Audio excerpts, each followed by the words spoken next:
Lightyear. Is it the best Pixar movie? No. Is it the worst? Also no.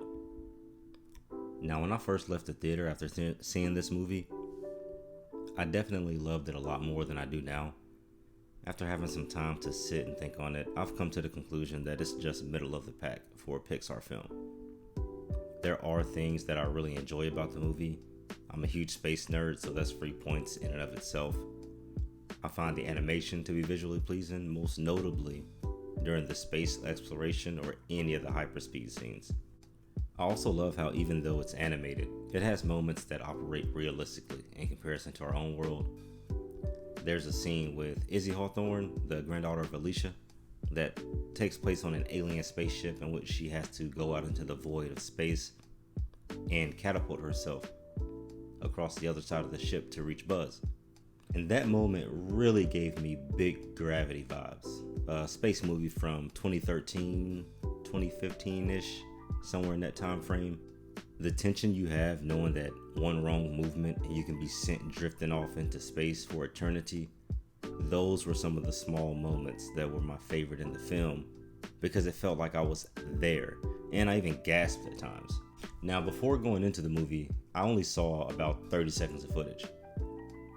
So I didn't really know what the plot was going to be about, but I was told by people that the trailers didn't really give too much into what the story consisted of. So considering I didn't see much footage, I was actually pleasantly surprised by the opening 15 minutes or so of the movie. Buzz and his team get stranded on this planet and need to create a fuel source to go into hyperspeed. Now, unbeknownst to Buzz and the audience, the first test flight he does actually caused him to experience time different. So in the 2 minutes or so that he was in space, when he comes back down to the planet, I believe a year had already passed. It immediately added a different type of stake and levity to the situation. They needed this fuel. They needed it to get everyone back home. But with each test flight, there's a time dilation. And eventually it reaches a point where his only friend, Alicia, has lived a long life and she ends up passing away. This conflict alone is one that brought consequences to Buzz's actions. He was so obsessed with his goal to reach hyperspeed that it caused him to miss out on an entire life that everyone else had. This situation has a great payoff later on in the movie when he's confronted with the antagonist who wants to use that same fuel source to go back in time. And it's at this point when Buzz realized that if he were to go through with that, Alicia's granddaughter, everyone's lives, and all their experiences that they've had on this planet for nearly 70 years would just disappear. So it's a nice emotional beat and a way to show that Buzz has some character growth in this movie. Now, before the journey started, all he cared about was leaving the planet. But the fact that it dawned on him that even though they got stranded, people have lived full, meaningful lives, showed him that it's not his right to take that away from people. Now, some of the flaws that I do have deal with the twist antagonist. And I won't spoil it, I'll let you guys watch it on your own.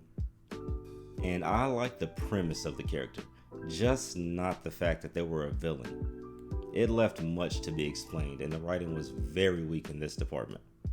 There's no good explanation on how this person acquired certain things. They kind of just walked into it. They just say, oh, I guess I got lucky and I found all this stuff sitting here for the taking. I also dislike the overall premise of the movie. It's a film that's supposed to take place in the Toy Story universe, and this is what inspired the Buzz Lightyear toys, but it just doesn't seem to be that likely. It feels like this movie had no bearing on the toys whatsoever. I did feel that the jokes were on the weaker side, but the emotional bits and set pieces, they make up for it just a little bit. I like to call back to certain memes that are iconic now, like the no signs of intelligent life line. For the most part, the movie isn't that memorable and doesn't stand quite out as much as the recent Pixar movies. I think Soul and Turning Red are far more lasting due to the messages in their story, the uniqueness of those films as well. Lightyear is just kind of a space epic in animated form. It doesn't have any existential philosophies of soul or the charm of Turning Red. It's a decently enjoyable movie. I think it's all right as a family film, leaning a bit more toward older kids and not so much toddlers and preschoolers.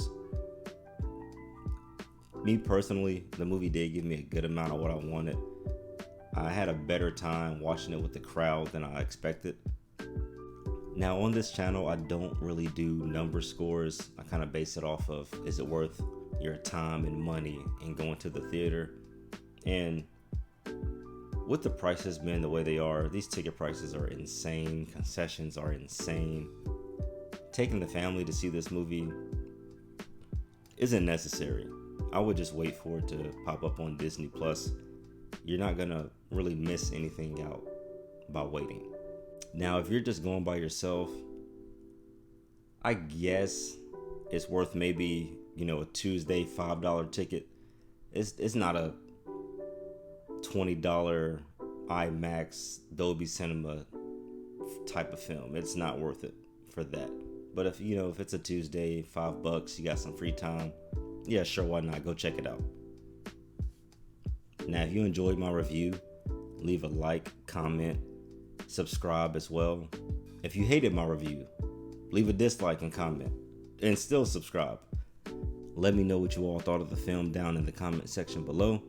Do you think it's one of Pixar's better films? Do you think they're dropping the ball? How would you compare it to Turning Red, Soul, the ones that they released in the past couple years? So stay tuned for more videos, more consistent uploads, and I'll see you next time, family. Peace.